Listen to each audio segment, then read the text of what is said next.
ನಮಸ್ಕಾರ ವೀಕ್ಷಕರೇ, ನಮ್ಮ SLN ನ್ಯೂಸ್ ಕನ್ನಡ ಚಾನೆಲ್ನ ಈಗಲೇ ಸಬ್ಸ್ಕ್ರೈಬ್ ಮಾಡಿ ಹಾಗೂ ಕೆಳಗಡೆ ಇರೋ ಬೆಲ್ ಬಟನ್ನ ಒತ್ತಿ. ಇದರಿಂದ ನಾವು ಅಪ್ಲೋಡ್ ಮಾಡುವ ವಿಡಿಯೋವನ್ನು ಎಲ್ಲರಿಗಿಂತ ಮುಂಚೆ ನೀವು ನೋಡಬಹುದು.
ಸರ್ಕಾರದಲ್ಲಿ ಆಗ್ತಾ ಇರ್ತಕ್ಕಂಥ ತಪ್ಪುಗಳ ಬಗ್ಗೆ ಎತ್ತಿಡಿದು ಮಾತನಾಡ್ತಕ್ಕಂಥ ಕೆಲವೊಂದಷ್ಟು ವ್ಯಕ್ತಿಗಳನ್ನ ಟಾರ್ಗೆಟ್ ಮಾಡಿ ಇವತ್ತು ಅವ್ರನ್ನ FIR ಹಾಕಿ ಇವತ್ತು ಸುಮೋಟೋ ಕೇಸ್ ಹಾಕ್ತಕ್ಕಂಥ ದೊಡ್ಡ ಅಪರಾಧ ಇವತ್ತು ಯಾರು ಏನು ಇಲ್ಲಿ ಮಾಡಿಲ್ಲ. ತಮ್ಗಳಿಗೂ ಗೊತ್ತಿದೆಯಣ್ಣ ಮಾಧ್ಯಮದವರಿಗೆ.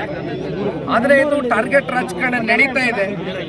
ಇದಕ್ಕೆ ಪುಷ್ಟಿ ಕೊಡ್ತಕ್ಕಂಥದ್ದಕ್ಕೆ ಪೊಲೀಸ್ ಅಧಿಕಾರಿಗಳು ಕೂಡ ನಾನು ಆಗ್ತಾನೆ ಹೇಳಿದ್ದೀನಿ, ದೇಶದ ಕಾನೂನು ಸಂವಿಧಾನಕ್ಕೆ ಬದ್ಧರಾಗಿ ಇವತ್ತು ಪೊಲೀಸ್ನ ಅಧಿಕಾರಿಗಳು ವರ್ತನೆ ಮಾಡಬೇಕಾಗಿದೆ. ಆದರೆ ವಿಪರ್ಯಾಸ ಸರ್ಕಾರದ ಕೆಲವೊಂದಷ್ಟು ಜನಪ್ರತಿನಿಧಿಗಳ ಒತ್ತಡಕ್ಕೆ ಮಣಿದು ಇವತ್ತು ಇಂಥ FIRಗಳು ನಡೀತಾ ಇದೆ. ಅಂದರೆ ಒಂದು, ಇವ್ರು ಯಾರಿಗೂ ಕೂಡ ಇಲ್ಲಿ ಜೈಲಿನ ವಾತಾವರಣ ನೋಡ್ತಕ್ಕಂಥದ್ದಕ್ಕೆ ಯಾರು ಅಂಥ ಸಂಸ್ಕೃತಿಯಿಂದ ಬಂದಿರತಕ್ಕಂಥವ್ರಲ್ಲ, ಅಂಥ ಹಿನ್ನೆಲೆ ಬ್ಯಾಕ್ಗ್ರೌಂಡಿಂದ ಬಂದಿರತಕ್ಕಂಥವ್ರು ಯಾರೂ ಇಲ್ಲ.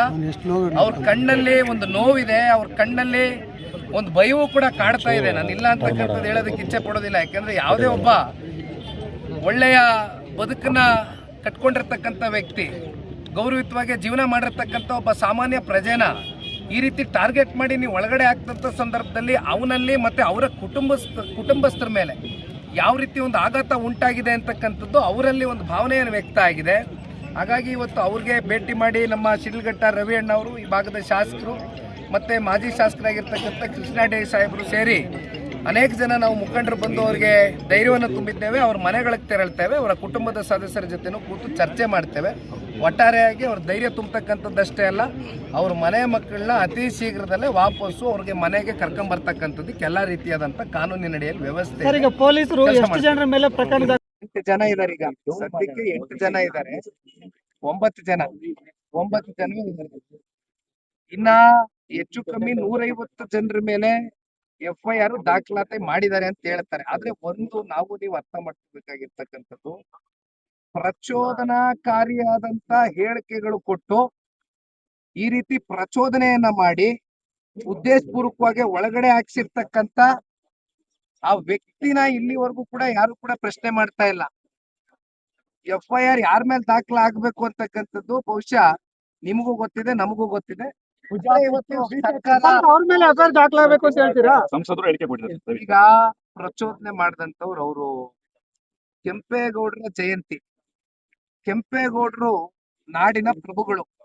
ಅವರು ಯಾವತ್ತು ಒಂದು ಜಾತಿ ಜನಾಂಗ ಧರ್ಮಕ್ಕೆ ಸೀಮಿತವಾಗಿ ಬದುಕನ್ನ ಕಟ್ಕೊಡ್ಲಿಲ್ಲ. ಬದಲಾಗಿ ಎಲ್ರಿಗೂ ಕೂಡ ಸರ್ವ ಜನಾಂಗದ ನಾಯಕರಾಗಿ ಕೆಂಪೇಗೌಡರು ನಮ್ ಬೆಂಗಳೂರು ನಗರವನ್ನ ಕಟ್ಟಿದಂತವ್ರು.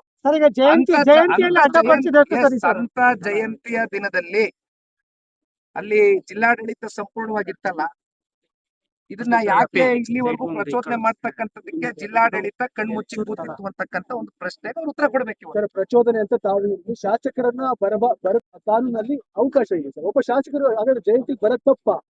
ನೋಡಿ, ನಾನೊಂದು ಮಾತಾಡ್ತೇನೆ. ಕೆಂಪೇಗೌಡರ ಜಯಂತಿ ಅಂದ್ರೆ ಸರ್ವ ಜನಾಂಗಕ್ಕೂ ಸ್ವಾಗತ ಇರ್ತಕ್ಕಂಥ ಜಯಂತಿ ಅಂತ ನಾನು ಈ ಕಡೆ ಮಾತಾಡ್ಬೇಕಾದ್ರೆ ಹೇಳಿದೀನಿ. ನಾನು ಇಲ್ಲಿ ಯಾವ ವ್ಯಕ್ತಿ ಬಗ್ಗೆನೂ ಮಾತಾಡೋದಕ್ಕೆ ಇಷ್ಟಪಡೋದಿಲ್ಲ. ನಾ ಮಾತಾಡಲ್ಲ, ಯಾವ ಕಾರಣಕ್ಕೂ ಮಾತಾಡ್ತಕ್ಕಂಥವ್ರು ಮಾತನಾಡ್ತಾರೆ. ದಯವಿಟ್ಟು ನನಗೆ ಬೇರೆ ಏನೇನು ಅಲ್ಲ ಸರ್, ಅವ್ರು ಮಾತಾಡಿದ್ದು ಸರಿ ಅಲ್ಲ ಅಂತ ತಾವು ಹೇಳ್ತಿದ್ರಿ. ಹಾಗಾದ್ರೆ ಅವ್ರು ಬರಬಾರ್ದು ಅಂತ ಕುಮಾರಸ್ವಾಮಿ ಅವರಿಗೆ ಸವಾಲ್